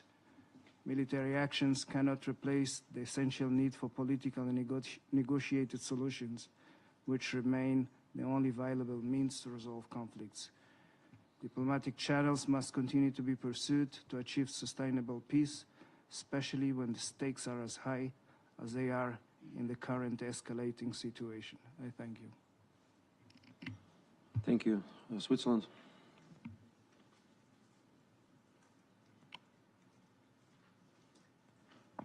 Monsieur le Président, Mr. President, Switzerland deplores the fact that, once again, an Arria-formula meeting is being used by Russia to promote its biased vision of reality. These attempts to justify the Russian military aggression against Ukraine will not convince anyone. This military aggression constitutes a flagrant violation of international law, including of the fundamental principles of the United Nations Charter. The suffering visited upon the Ukrainian population for almost 2.5 years and the destruction of critical infrastructure on a large scale are unacceptable. Inquiries undertaken and the documentation provided by the Independent International Commission of Inquiry in Ukraine and by the UN Human Rights Monitoring Mission, as well as by the Moscow mechanism of the OSCE and the ICC, make that patently clear. Switzerland remains alarmed by the increasing piles of reports documenting war crimes and crimes against humanity allegedly committed by Russia since the beginning of the military aggression. The disregard for civilian security seems to continue to be patently clear. Proof of that are the several recent attacks that claim civilian victims in recent days, including the destruction of a supermarket in Konstantinivka. That must stop. We insist on the urgent need to strictly comply with international humanitarian law and human rights by all parties. Civilians and civilian objects must be protected. We recall here that international humanitarian law attaches special protection to installations containing dangerous forces, such as nuclear power plants. The violations of human rights and of international humanitarian law must be subject to in-depth inquiries, and alleged perpetrators of crimes must be brought to justice. Switzerland supports accountability efforts being deployed at a national and international level, in particular the work of the ICC. We call upon Russia to fully cooperate with the international monitoring and inquiry bodies, namely by guaranteeing them access to the regions of Ukraine that they currently occupy. By way of conclusion, Switzerland reiterates its appeal to Russia to put an immediate end end to this military aggression and to withdraw its forces from Ukrainian territory. We remain committed to a just and lasting peace in Ukraine in accordance with the United Nations Charter. I thank you for your attention. United Kingdom. Chair, Russia started this war. Russia has chosen to perpetuate this war. It was Russia's imperialist ambitions which drove it to illegally annex Crimea in 2014 in violation of the UN Charter and cause an outbreak of conflict in the Donbass. It was Russia's choice to amass forces of over 130,000 troops on Ukraine's borders in 2022. And it was Russia who abandoned the path of dialogue, walked away from the Minsk agreements, and launched a full-scale invasion into Ukraine. An invasion that has been repeatedly condemned by the General Assembly. Colleagues, Russia says it wants to discuss violations of international humanitarian law and other crimes. The United Kingdom welcomes such a discussion. As Russia reminds us, all parties to a conflict are required to distinguish between military objectives and civilian objects. Yet Russia's destruction of energy infrastructure has wiped out 9 gigawatts of Ukraine's power generation since March. And in July alone, 80 medical and educational facilities were damaged or destroyed by Russian attacks. Since February 2022, OHCHR has recorded almost 200 cases of summary executions of Ukrainian civilians and prisoners of war, and 263 cases of sexual violence, all perpetrated by members of Russian law enforcement and the armed forces. The Independent International Commission of Inquiry, established by the Human Rights Council, has described Russia's use of torture against Ukrainian civilians and prisoners of war as widespread and systematic. 95% of prisoners of war report torture.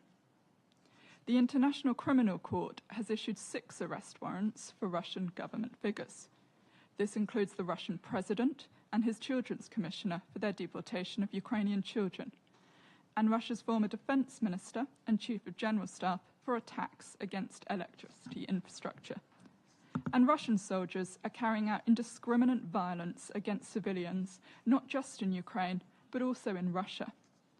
Former convicts, required to serve 6 months less than the ordinary conscript in the Russian armed forces, are reported to have killed at least 58 people on their return. So let us be clear. This is Putin's war, and the means by which he and his armed forces pursue it, which is the crime here. The UK again calls on Russia to end its illegal invasion and withdraw its forces from Ukraine.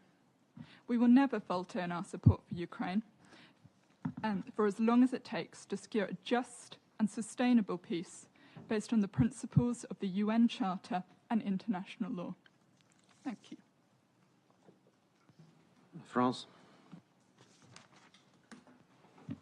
Thank you, Mr. President. France is today participating in this umpteenth exercise of propaganda that Russia is deploying with one goal in mind: to ensure that Russia's lies do not remain unanswered. Playing the same record of misinformation over and over again will not allow Russia to amend the facts or distort the reality of its war of aggression against Ukraine. The facts are very clear and have been established by the competent authorities of the United Nations. They're quite damning for the Russian army. Inquiries conducted by the Independent International Commission of Inquiry of the United Nations on Ukraine have demonstrated that there is widespread and systematic use of torture and sexual violence by the Russian armed forces, as well as other violations of human rights and IHL. Russian strikes on the Kramatorsk station, against a residential building in Vinnytsia, on the Kharkiv printing house, or on the children's hospital in Okhmadit in Kiev have deliberately targeted civilians. The strike on the shopping center of Konstantinivka 4 days ago are a cruel reminder of that fact. These strikes, just like those that target energy infrastructure, are part of Russia's strategy of intimidation against Ukraine, with flagrant disregard for the lives of Ukrainian civilians. Let us also recall that Russia is once again listed in the most recent annual report of the Secretary General on children and armed conflict, because Russia is responsible for killing, maiming, and attacks against schools and hospitals. The International Criminal Court on the 5th of March 2024 issued 2 arrest warrants against Sergei Ivanovich Kobylac, Lieutenant General of the Russian Air Army, and against Viktor Nikolaevich Sokolov, Vice Admiral and Commander of the Russian fleet in the Black Sea, for the campaign of missile strikes against Ukrainian civilian energy infrastructure. These attacks are part of a state policy on the part of Russia and may constitute crimes against humanity. The denial of crimes committed by Russia in Bucha, then at Izium, and in other liberated Ukrainian towns is an outrage. The images of mass graves and violence against civilians in these towns sparked condemnation and outrage throughout the world. The maneuvers used by Russia to conceal these crimes come as no surprise to anyone. Once again, Moscow is adding to the indignity of killing civilians and children the indignity of lies and negationism. The reality is that Russia invaded Ukraine and is committing an ever-growing number of violations of IHL and human rights against a nation whose identity it denies and who it refuses the right to freely determine its foreign policy. In support of its war of aggression, it deploys a revisionist reading of history, one which serves to normalize and spread hate speech and incitement to violence. We will continue to support the independence, sovereignty, and territorial integrity of Ukraine within its internationally recognized borders. We will not allow Russia to instrumentalize the memory of the struggle against Nazism during the Second World War to justify its own imperialism. Thank you. Republic of Korea. Thank you, Chair. In February 2022, the Russian Federation invaded Ukraine in violation of the UN Charter and international law, abandoning the peaceful path to resolve the conflict in the region. Since the beginning of this war, the Republic of Korea has consistently urged Russia to withdraw its troops from Ukraine and end violations of the UN Charter and global norms, which have underpinned the international system for more than 70 years. This is also exactly what the international community has called for, as multiple General Assembly resolutions supported by the overwhelming majority of member states have affirmed. In this regard, we regret that Russia has called today's meeting an attempt to justify its illegal invasion against Ukraine. Any accounts detailed today simply do not change the fact that Russia invaded its neighboring country in violation of its sovereignty, political independence, and territorial integrity. We firmly believe that resorting to violence and the use of force cannot resolve the conflict. Indeed, it only jeopardizes the fundamental basis for resolving the conflict. We all know the devastating result of this brutal war over the past 2.5 years. We stress that there must be accountability for all war crimes in due course. In this regard, we support the activities of Independent International Commission of Inquiry in Ukraine, established by the UN Human Rights Council to investigate all alleged violations and abuses of human rights, violations of humanitarian law, and related crimes in the context of the aggression against Ukraine by the Russian Federation. We will also continue to closely monitor Russia's illegal weapons procurement from the DPRK, alongside the worrying trend of enhanced military cooperation between Pyongyang and Moscow.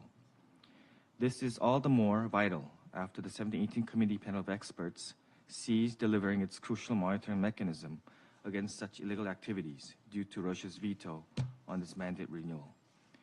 We strongly urge Russia to stop its military cooperation with DPRK, which violates the multiple UN Security Council resolutions and undermines the international non-proliferation regime. And my delegation reiterates its call for Russia to fulfill its solemn responsibility as a permanent member of the Security Council, the ultimate guardian of international peace and security, by ending this war. I thank you. China.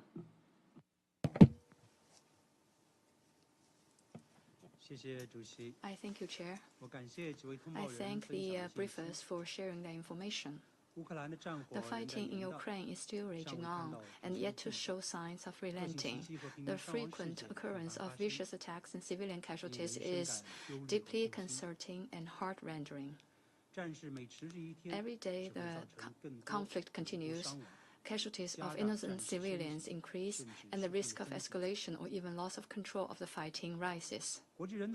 International humanitarian law should be adhered to by all. A red line not to be breached. Civilians and civilian infrastructure should not be targets of military operations. We call on the parties to the conflict to strictly abide by international humanitarian law and effectively protect civilians and civilian infrastructure. We call for enhancing the protection, in particular, of the most vulnerable groups, including children and women.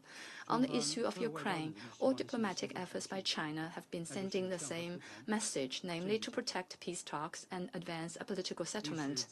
History has long proved that all conflicts must be resolved by returning to the negotiation table, and all disputes must be resolved through political means. At present, the focus is to adhere to 3 principles of no expansion of the battlefield, no escalation of fighting, and no fueling the flame by any party, so as to expeditiously de-escalate the situation and realize a ceasefire. We call upon the parties to the conflict to demonstrate political will, move toward each other, launch peace talks at an early date. The international community should also take an objective and impartial position and create conditions conducive to that end. China will continue to maintain contact and communication with all the parties concerned and support the international community in building more consensus, making unremitting efforts to play a constructive role in promoting a political settlement of the crisis. I thank you, Chair. Thank you. Algeria. Thank you, Chair. I thank Ambassador Rodion Miroshnik, Mr. Maxim Grigoriev, and Mr. Oleg Soldat for their briefings. Since the beginning of the crisis in Ukraine, Algeria has been consistently and constantly clear. Algeria has at every opportunity highlighted the urgent need for de-escalation and the cessation of hostilities. We repeatedly urged the parties to protect civilians and infrastructures and uphold their commitments to international law and international humanitarian law. In the meantime, we have always stressed the need to put an end to the loss of lives, people suffering, and destruction. I would like today to reiterate our call to the parties to avoid confrontation and prioritize a peaceful resolution to this crisis, guided by the purposes and principles of the UN Charter and the legitimate security concerns of both parties. Towards that end, we once again encourage the parties to engage in sincere, inclusive, and constructive dialogue to achieve a peaceful resolution. Also, it is important to redouble our diplomatic efforts to create the conducive conditions to genuine dialogue and negotiations to resolve the crisis. I thank you. Thank you. I have now non-council members who wanted to take the floor. I recognize Syria.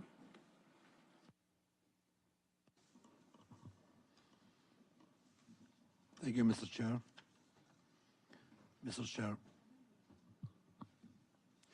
I would like at the outset to thank you for convening this meeting, which comes a few days after the barbaric attack launched by Ukrainian forces against civilian population in the Kursk region, which caused the death of many innocent civilians, including ambulance crew, and the injury of dozens, including children, as a result of the artillery bombardment by Ukrainian troops.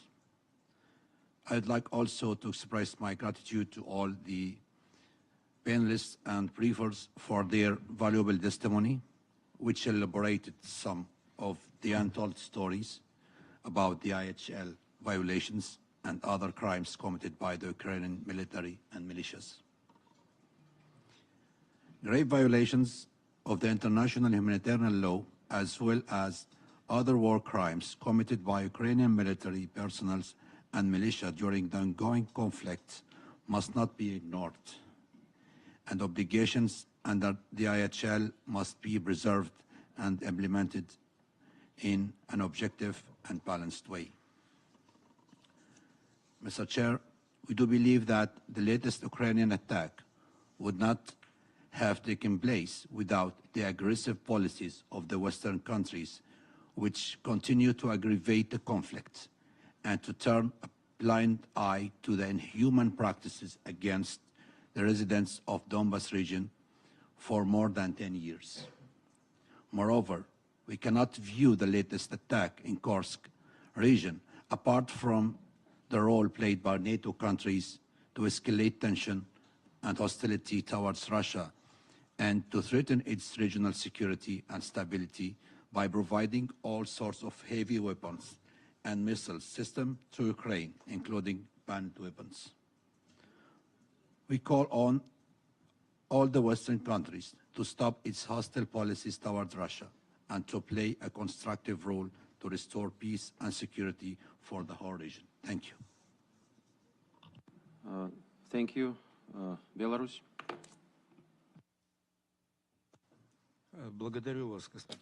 Thank you, Mr. Chair.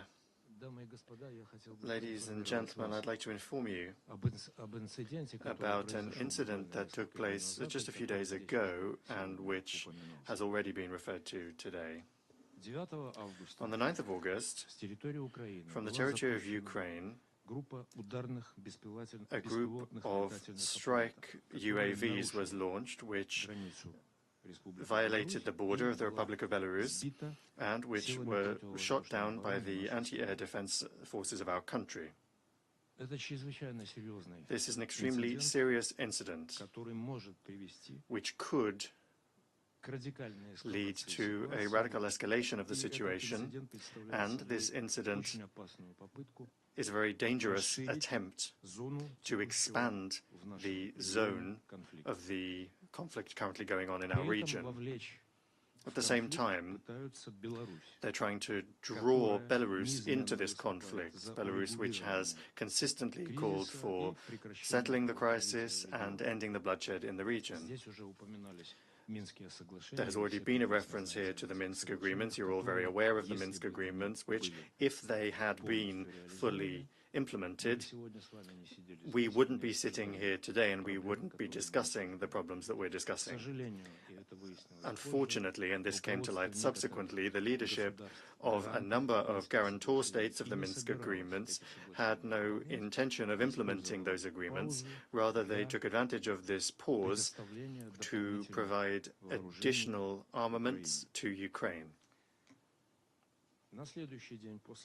The day following this incident, on the 10th of August, the Ministry of Defense of the Republic of Belarus held a briefing at which they informed everyone in detail about the events that took place the day before. Information was provided minute by minute about what happened in the airspace of the Republic of Belarus and how Ukrainian UAVs were destroyed. In relation to that event, the Commander-in-Chief of the Armed Forces of the Republic of Belarus gave an order to strengthen the group of Belarus forces in the relevant tactical areas in order to react to any possible provocation. The military units, the special operations forces, the ground forces, the missile forces, air power, including Iskander complexes, received instructions to that effect. The Ministry of Defense, in that regard, declared that Belarus would closely monitor the situation and would be ready to respond to any changes in this area. In relation to the incident in the 10th of August in the Ministry of Defense of Belarus, the chargé d'affaires of Ukraine was summoned. The Ukrainian diplomat was handed a firm protest and they were given a note in relation to the crossing of the border of the Republic of Belarus by a group of UAVs that were launched once again, I'll repeat, from the territory of Ukraine. The Belarus side demanded that all necessary and exhaustive measures be taken to ensure that such incidents are avoided in future, because this could lead to a further escalation of the situation in the region. Ukraine was warned that if there was a repeat of such provocations, Belarus reserved the right to undertake the necessary retaliatory steps in order to defend its territory. And it was also indicated that if the diplomatic representation of Ukraine in Belarus is not able, and in future is not able to help prevent such provocations in future, Belarus will then reconsider the expediency and appropriateness of the presence of the Ukrainian diplomatic mission in Minsk. And incidentally, today, the Ministry of Foreign Affairs of Ukraine responded to these events, and it was a very interesting response. Just a moment ago, they said the following: the Ministry of Foreign Affairs of Ukraine does not see any particular expediency in responding to the statement of the Ministry of Foreign Affairs of the Republic of Belarus. That's a very interesting reaction. On the day after that, on the 12th of August, the Ministry of Foreign Affairs summoned the chargé d'affaires of the European Union in Belarus. The European diplomat had the position of Belarus on this incident explained, and particular attention of this European diplomat was drawn to the fact that a number of the elements of one of the UAVs that were shot down by Belarus's air defenses, they found markings indicating that it was produced in countries of the European Union. Belarus stated that such actions have the potential for the radical escalation of the conflict, and that escalation could bring with it a serious expansion, including into the European Union. Belarus consistently has called for a peaceful settlement of the crisis, including through negotiations, and calls upon the European Union to take all necessary measures to ensure, to influence the Ukrainian leadership in order to prevent such incidents being repeated in future. And in conclusion, I will say that given the dangerous nature of the situation and the global risks, the Ministry of Foreign Affairs of Belarus will, and has already begun to, provide detailed information about this incident to the United Nations, to the OSCE as well. We have already asked for these materials to be circulated as official Security Council and General Assembly documents within the United Nations. We have already initiated consultations with our allies and partners through international structures as well.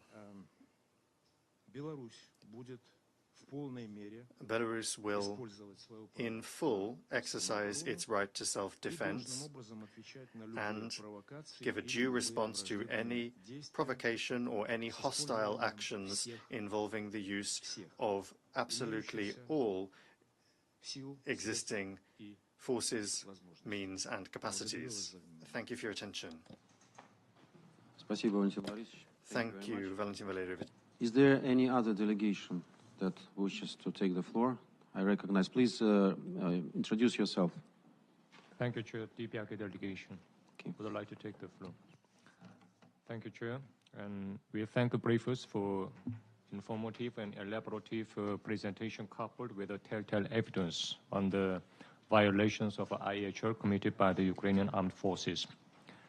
Anyone with a keen insight into international affairs will easily understand the prevailing situation in Ukraine is an inevitable fallout from the long-standing crisis that has been ignited since the 1990s. As already known, in the wake of the disintegration of the former Soviet Union, NATO reneged on its promise that it would not expand the alliance by even an inch, and admitted 14 countries in East Europe, the Balkans, and Baltic Sea on 5 occasions. Later on, it went further even to talk about the entry of Ukraine at the doorstep of Russia. It is a well-known fact that the NATO's policy of eastward advance, pursued by the US and the West, is aimed at tightening besiegement against Russia with the ultimate goal of weakening and defeating it. Russia had repeatedly warned the US and NATO of their dangerous moves, but the latter have persistently ignored the former's legitimate and just demand and systematically undermined the regional security environment by openly attempting to deploy the attack weapons systems in Ukraine. In the final analysis, it can come to a conclusion that the hegemonic policy pursued by the US and the West, which have persistently resorted to military threats and pressure, compelled Russia to start preemptive military actions to fundamentally remove the external military threats against it. The US and the West absurdly argue that their huge armed support to Kiev authorities is aimed at to make Ukraine defend itself from what is termed Russia's aggression. But this is nothing but crude sophism. As commented by experts on international affairs, the real intention of the US and West offering huge military hardware to Ukraine is intended to continuously drive Ukraine into a proxy war and thus beat down Russia at any cost. It is also aimed to meet the interests of the US military complexes and further deteriorate the security situation in the region by taking advantage of the situation in Ukraine and thus keep the European countries under its control and maintain its hegemonic position. If the US continues with its reckless military assistance to Ukraine, it will inevitably trigger more powerful countermeasures from Russia, which will in turn aggravate the security situation in the region and increase the risk of a military conflict. Ukraine's pro-US submissive policy is the very reason why the present crisis in Ukraine has erupted. At the instigation of the US, Ukraine oppressed the Russian-speaking residents in Donbass, trampled on the long-standing cultural ties with Russia, denied the history of the Second World War, and revived Nazism. All of this is attributable to the ongoing tragedy. As is widely known, after the outbreak of the Ukrainian crisis, the Ukrainian armed forces committed hundreds of unethical atrocities of killing innocent civilians and striking civilian infrastructure in the territory of Russia, including Bryansk, Belgorod, Kursk, Donetsk, with artillery pieces, drones, and multiple rocket launchers offered by the US and the West.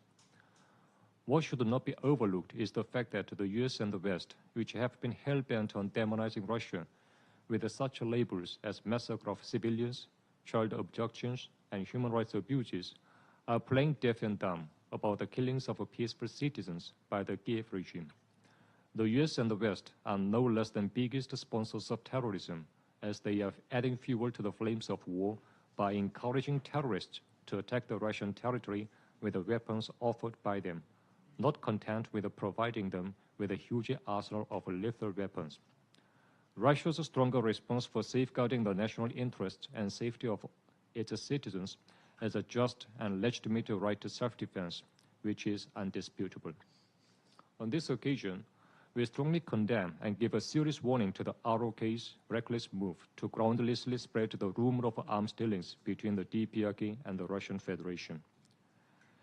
It cannot be overlooked that ROK's outrageous hostility toward and interference with a traditional friendly and cooperative relationship have overstepped the limit. We consider such move as a part of its hostile attempt to tarnish the image of the DPRK in the international arena by invoking the illegal sanctions resolution of the Security Council against the DPRK. We have never recognized the Security Council unlawful sanctions resolutions against the DPRK, which were cooked up by the US and its vassal forces. At the present, the increasingly dangerous relations are the US-led alliance, which constantly threatens security environment of independent sovereign states, featuring aggressive and exclusive nature. The US-Japan ROK triangular military alliance, which has clearly uncovered hostility towards the DPRK and its neighboring countries, and NATO, the mastermind of the Ukrainian crisis, are just the cancer-like entities jeopardizing the international order based on the purpose and principle of the UN Charter and posing a grave threat to global peace and security. ROK, which is subordinate to the United States and obsessed with extreme hostility towards the DPRK and the Russian Federation, has neither qualification nor justification to interfere with a good neighborly relationship between the DPRK and the Russian Federation. ROK should be mindful that it will face a really undesirable result if it persists in setting afloat the fabricated rumor against the DPRK. I thank you, Mr. Chair. Thank you very much.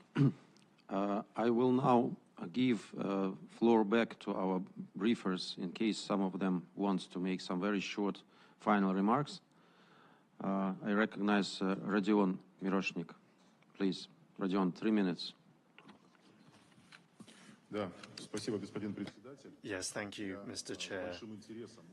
It was very interesting to participate in today's Security Council Arria-formula meeting, and I have to underscore the great level of interest that a number of countries have shown in considering this issue, which of course is shows respect for that. However, someone who has over 10 years been actively participating in the operations along the contact line, well, as that person, a lot of people weren't entirely clear, particularly as someone who for 8 years participated in the Minsk process negotiations, and those things that were said in this room did not always chime with our understanding of those processes that are actually taking place on the ground. And so in that regard, I'd just like to point out that statements saying, like, your statements won't convince anyone, don't really speak to a desire to bring about a peace and to find a peaceful settlement to the conflict. It talks more about bias and a complete reluctance to listen to the other side of the conflict. Allow me to assure you that dialogue begins with an ability to listen to someone who is presenting the other side, and another side that is perhaps not very pleasant for you and your side. Today, unfortunately, in this distinguished room, I didn't hear anyone calling upon Kiev to withdraw its forces from the sovereign territory of the Russian Federation in Kursk region. And on the contrary, I only heard statements according to the same old playbook that continue to demand Russia to withdraw forces from the territory of Ukraine. This is complete bias, and it raises serious questions and indicates a lack of interest in launching a peace process. Once again, many of those who spoke said that they wanted a peaceful settlement, but I would dare to assure you that the events that started a week ago and that continue, the activities undertaken by Ukraine, raids on the sovereign territory of the Russian Federation in Kursk region, have essentially put on pause any possibility for a peaceful settlement and have set back by many months that prospect. And unfortunately, not a single word was said about that. I also unfortunately didn't hear questions related to Ukraine's regular strikes on radioactive objects. We're talking about the Kursk and Zaporozhye nuclear power plants, which, as everybody knows, these are attacks that were organized and carried out by the Ukrainian side. But nobody here in this room, I'm talking primarily about the representatives of Western states, didn't say anything about that. I also didn't hear anyone expressing concern over the attacks on ambulances, attacks on journalists that are trying to cover these events and bring real information about the conflict. Since the beginning of the year, more than 10 Russian journalists have been injured, and some of them have died during the conflict. When in the room we hear people say that Ukraine needs to be given more and more weapons, I understand that when I say that since the beginning of the year alone, 55,000 attacks on civilian objects or facilities on the territory of the Russian Federation, well, those words simply weren't heard or listened to. And this is a continuation again of that position that presupposes complete intentional blindness vis-à-vis one side of the conflict. When I hear a listing of a number of objects that the representatives of a number of states are particularly worried about, including the United Kingdom, I would like to just list a number of objects that would also be very interesting for those countries to look at. First of all, investigating the ATACMS strike on the beach in Sevastopol, the strike on Belgorod using HIMARS missiles, American-made HIMARS missiles, the attack on Lysychansk in the LPR where some 40 people were killed. All of those things I would like to be part of diplomatic discussions, and in particular the issue of torture in the library in the former airfield of Mariupol. Why is nobody talking about that here, and why is nobody willing to discuss those issues? I would like to say that as regards some of the statements that were made here today in the UN Security Council, in this lofty chamber, I would like to say that if this sort of rhetoric and a complete reluctance to listen to the real picture of events on the ground continues, then the Security Council will move further and further away from being a real mechanism that would, in actual fact, allow us to get on the path of peace, which, incidentally, Russia has never refused to do. Thank you very much for the opportunity to participate in today's meeting. Thank you very much, Radion. If there are no more speakers, then I will make very short final remarks. Colleagues, as the saying goes, we can bring the horse to the water, but we can't make it drink. You all have ears and eyes, and it's your choice whether to use them or how to use them, or not to use them at all. It's a matter of your conscience and personal choice. I thank those of you who find courage to call spade a spade. I also thank those who continue to spread lies and fake claims about Russia, as all your words are now registered and will be part of future trials and processes. We understand that our Western colleagues, for political reasons, are still in the face of denial of any uncomfortable truths about true colors of the Kiev regime. In your perverted black and white picture of the world, Ukraine is good and Russia is bad, no matter what real truth is. The fact that we came to Ukraine to stop the war that it launched 10 years ago to save residents of eastern Ukraine from extermination is something that you want to vehemently deny. I will refer to the words of our American colleague. He spoke about collective responsibility. I totally concur. It will come to this. And you're absolutely right. The world is watching, and all who committed crimes will be held accountable, no matter whether they are in Kiev, Washington, London or Brussels. And today you had the opportunity to see that this process is gaining momentum in Russia. Rest assured that we will not stop there. For those of you today who were calling for peace and diplomacy, I would like to reiterate the bitter reality once again. In June, my country made a very generous negotiation proposal to Ukraine, given its desperate situation on the front line. We learned the answer a week ago. The Zelensky regime chose escalation and war through incursion into peaceful Russian region. This is a fatal mistake that will be desperately regretted by Ukraine later, but the choice has been made. What is still to be known is whether it was made with full knowledge of its Western backers or whether it was a personal act of madness. The last time we saw German tanks on our territory was exactly 80 years ago. Now they are being driven by Ukrainians. You all remember how it ended for Germany back then. The end will be no less inglorious for Ukrainian Nazis today. And it's up to you whether you will continue to side with them and get drowned together in disdain and disgrace, or to finally choose the right side of history. The choice is yours, ladies and gentlemen, and don't tell us that we didn't warn you. So, I thank everybody. The meeting is adjourned.